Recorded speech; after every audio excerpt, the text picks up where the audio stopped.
Что мы будем делать?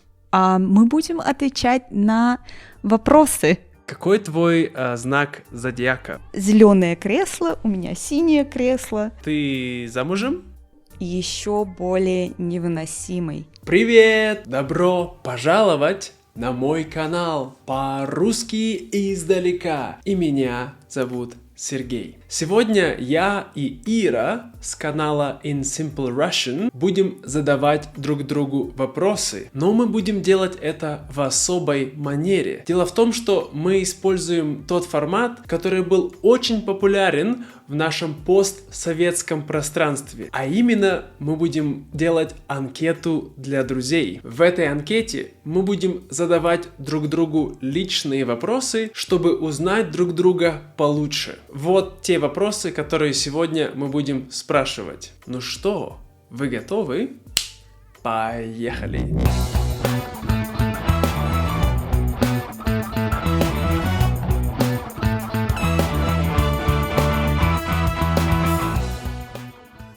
Привет, Ира! Привет, Сергей. Как дела? Отлично. Как у тебя? Неплохо. Хорошо. Да, очень рад тебя сегодня здесь видеть. И Спасибо. что мы будем делать? Мы будем отвечать на вопросы. Анкета для друзей. Анкета для друзей. Что это за такой концепт анкета для друзей? Анкета, которая была очень популярна в наши школьные годы. Точно. Когда мы были маленькими, я помню, что мы записывали в тетрадки, писали информацию о себе. У нас было в классе, я думаю, было несколько анкет, и, может быть, иногда даже во время урока. То есть в этой анкете были разные вопросы, и люди, как мы говорим, пускали эту тетрадку по партам, и ты записывал информацию о себе, а потом отдавал дальше. Или у каждого была своя анкета. Ты не помнишь, как у вас было? Я помню только, что мы очень сильно отвлекались на уроках с этими анкетами. Каждый писал свою анкету, вопросы, которые они хотели спросить, задать вопросы своим друзьям, одноклассникам. И потом действительно на уроках все отвлекались на эти анкеты, заполняли, не слушали учителя, так что точно. Было прикольно. То есть можем сказать, это Facebook нашего детства. Да, действительно. Да, вот. Ну хорошо, начнем тогда с первого вопроса. Первый вопрос, конечно, нужно знать по традиции твою фамилию, имя, отчество. Да, фамилия, имя, отчество. Полное мое имя Ирина, то есть Ира — это сокращение от Ирина. В моих документах, естественно, стоит Ирина. И отчество мое Валерьевна, что означает, что моего папу зовут Валер. Я не знаю, есть ли в каких-то других культурах такая традиция отчества.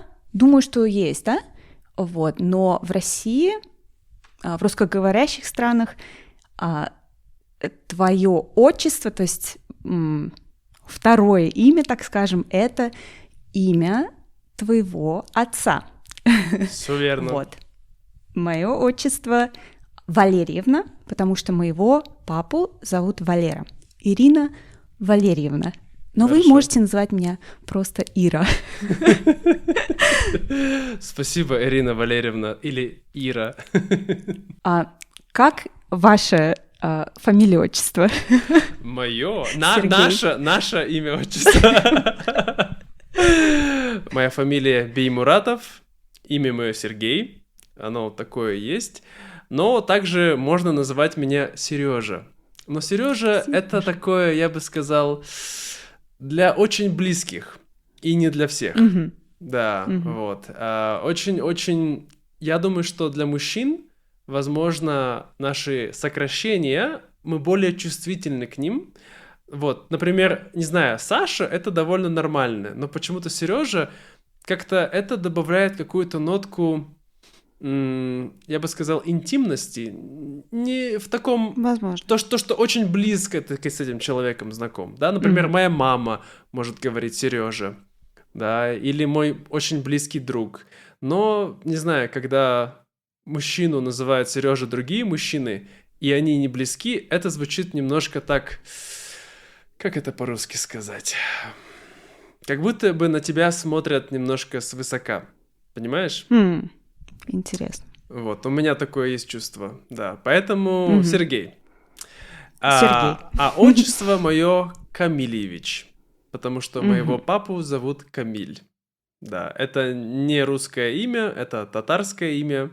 Вот, так же, как моего дедушку звали... Также отчество моего папы Рашитович. То есть он Беймуратов Камиль Рашитович. Да, тоже татарское имя, вот. Но вот на мне закончились татарские имена. Но, может быть, у моих детей будет какое-нибудь тоже необычное имя. Ну, посмотрим. Отлично. Да, меня, кстати, в семье называют Ириша. И так же, как и ты, я думаю, что когда люди обращаются ко мне Ириша, Иришка, то... Ну, это действительно для близких друзей и семьи. Вот. Да. А для интернета я Ира. Для многих своих друзей я тоже Ира или даже Ирка. Ирка. Это тоже другой немножко оттенок Ирка. Это как Да. Ирка или Серега. Серега. Да, именно так. Серый. Да. В общем, именно так. Мне нравится, что в русских именах мы можем менять наше имя, и оно всегда останется одним и тем же именем. Это, так сказать, такой зонтик, по-русски мы так говорим. Не знаю, что вот от имени Сергей можно создать много вариаций, но все равно это Сергей. Вот. Да. Хорошо, мы отвлекаемся. Мы можем очень много говорить, но у нас есть анкета. Так, второй вопрос. Какой твой знак зодиака? О, знак зодиака. Я телец. Я телец, я родилась в конце апреля. Вот. А по китайскому гороскопу я родилась в год тигра. То есть я телец и я тигр. Очень опасная смесь. Такая интересная комбинация, да. А ты? Ой, я по знаку зодиака рыбы, да, вот. Я родился в конце февраля, и я родился в год петуха. Год петуха. Интересно. Поэтому петух — это мое тотемное животное. Прикольно, прикольно. Да. Он может быть не очень большой, может быть не очень сильный, но такой храбрый и готовый, если что, навалять. Понятно. А скажи, пожалуйста, говоря о том, какой у тебя знак зодиака и когда ты родилась, может быть, ты поделишься тем, где ты родилась? Где я родилась? Я родилась в городе Уфе. Я родилась в Уфе. Это столица Башкортостана. Никогда не могу выговорить это слово. Ну или Башкирия. Башкортостан. Башкирия. Немножко легче. Да. Очень красивая республика. Очень много гор, лесов, рек. Вот, очень красивое место. Я, к сожалению, не смог сильно посмотреть на разные природные части Башкирии, но я был в Уфе, и я был... Так, стоп. Почти что перепутал. Я был в Чебоксарах, но Чебоксары — это не Башкирия, это Чувашия. И это не Уфа. Это, да, это подальше немножко. Но я был в Уфе, да, и я видел красивую статую Салавата Юлаева, да. Вот у меня есть фоточка в Инстаграме. Национальный герой, да. И, К сожалению, не могу много сказать. Я был только несколько дней в Уфе. Вот. Да. Ну, могу сказать, что надо съездить еще раз, чтобы получше понять город, лично для меня. Вот. Но люди очень хорошие, могу сказать это. Да, я тоже так думаю. Люди хорошие, город красивый, он очень преобразился с тех пор, как я его покинула. У нас очень много парков, так что приезжайте. Обязательно приедем. Посещайте. Да. Сергей, а где родился ты? Я родился в городе Иркутск. Да, в Иркутске. Это в Сибири. Я думаю, что Чехов называл, что Иркутск — жемчужина Сибири. Вообще у нас в Сибири есть такая небольшая внутрисибирская гражданская война. Но это такая чисто только, я бы сказал, веселая война в том плане, какой самый классный город в Сибири. Например, мы, сибиряки из Иркутска, Новосибирск вообще мало считаем Сибирью. Для нас это там вот где-то на западе, это почти что не Сибирь. Настоящая Сибирь — это вот Иркутск, это Красноярск, это Чита, Улан-Удэ, конечно, это Бурятия, но тоже в Сибири. Вот. Но с Красноярском мы все время боремся. Кто лучше? Конечно, я думаю, что Красноярск во многом выигрывает, но зато у нас Байкал. Байкал. Да. Очень красивое место. Я бы очень хотела посетить. Нет, я никогда не была на Байкале, но мне очень бы хотелось. Я видела фотографии, великолепная природа. Не только красота, но энергия. Мы вот на Байкале всегда говорим про энергию. Я думаю, что хороший пример — это мой папа, человек довольно-таки очень приземленный, но каждый раз, когда он пьет с друзьями на Байкале, голова у него утром не болит, потому что байкальская энергия. Энергия. Вот, так что, да. Хорошо. Тогда следующий вопрос, немножко такой, я бы сказал, может быть, не то чтобы личный, да, но более такой сужающий рамки. Вот ты родилась в Уфе, а ты живешь сейчас в Уфе? Нет, я не живу в Уфе, я не живу в России. Сейчас, на данный момент, я живу в Германии. В Германии на границе с Францией. Вот. Ты живешь в большом городе? Нет, я живу в очень маленьком городе в Германии, но мне здесь очень нравится, очень тихо, красиво. И до этого мы жили в Мюнхене, тоже очень красивый город, очень интересный город, но я немного подустала от больших городов. Мне хочется спокойствия, мне хочется природу, так что да, вот сейчас мы переехали в маленький город, и здесь мне очень нравится.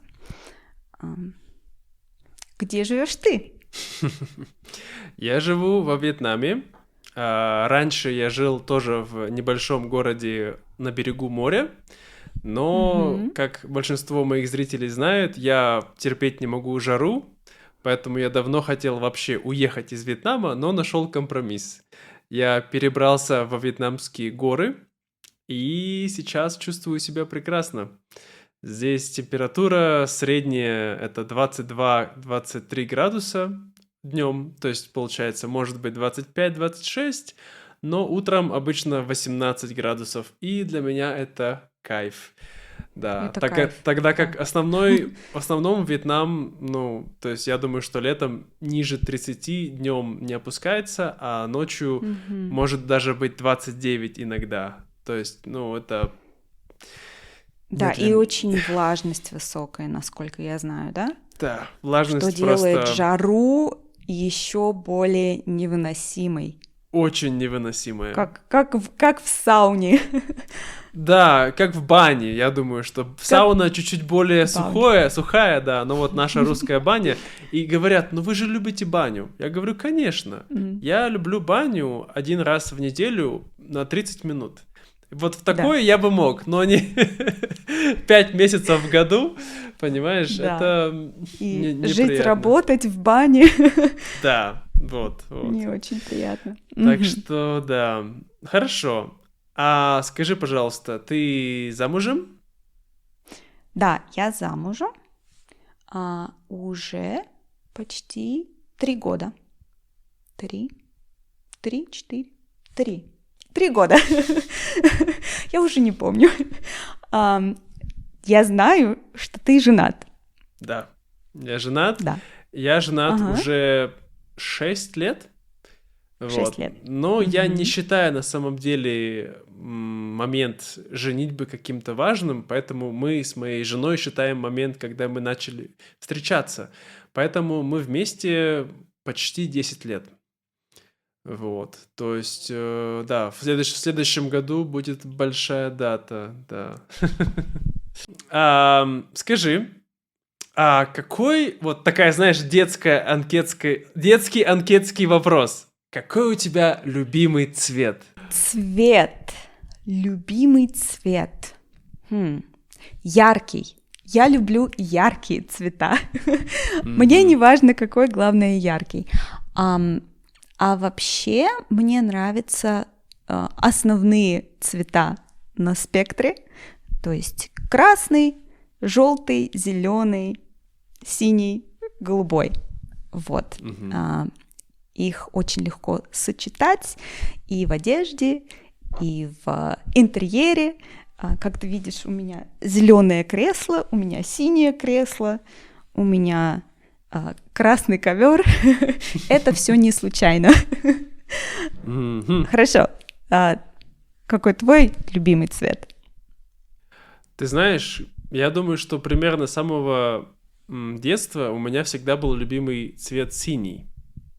Вот. И потом, я думаю, что к этому цвету добавилось еще несколько цветов. И сейчас я могу сказать, что для меня есть 3, наверное, любимых цвета. Это синий цвета неба, желтый цвета солнца и зеленый такой цвета листьев. Вот, поэтому... Цвета природы. Вообще, конечно, красный мне тоже нравится, но я не люблю видеть красный у меня дома, но я люблю носить красные футболки. То есть другие могут видеть красный на мне, но я его не буду видеть, поэтому все хорошо. Ну да, красный он такой возбуждающий цвет, так что в интерьере нужно очень осторожно с ним обходиться. Все верно. Ну, футболка — это уже другое, да, можно переодеть, чтобы соответствовало настроению. Это все на сегодня, друзья. Спасибо, что смотрели. Это была первая часть нашей анкеты, и, конечно, будут другие части. Если вам хочется видеть какие-то другие вопросы, на которые мы могли бы ответить, напишите их в комментариях, а также поделитесь, были ли у вас похожие анкеты, когда вы были маленькие. Отдельное спасибо хотел бы сказать всем моим патронам на Патреоне, а также моим суперпатронам, таким как Джош, Джоэл, Джефф, Лиз, Холли, Андрея, Брюс Ли и Майкл. Спасибо вам большое, друзья, за поддержку. Если вы также хотите поддержать меня, вы знаете, что делать. Ну все, всем пока!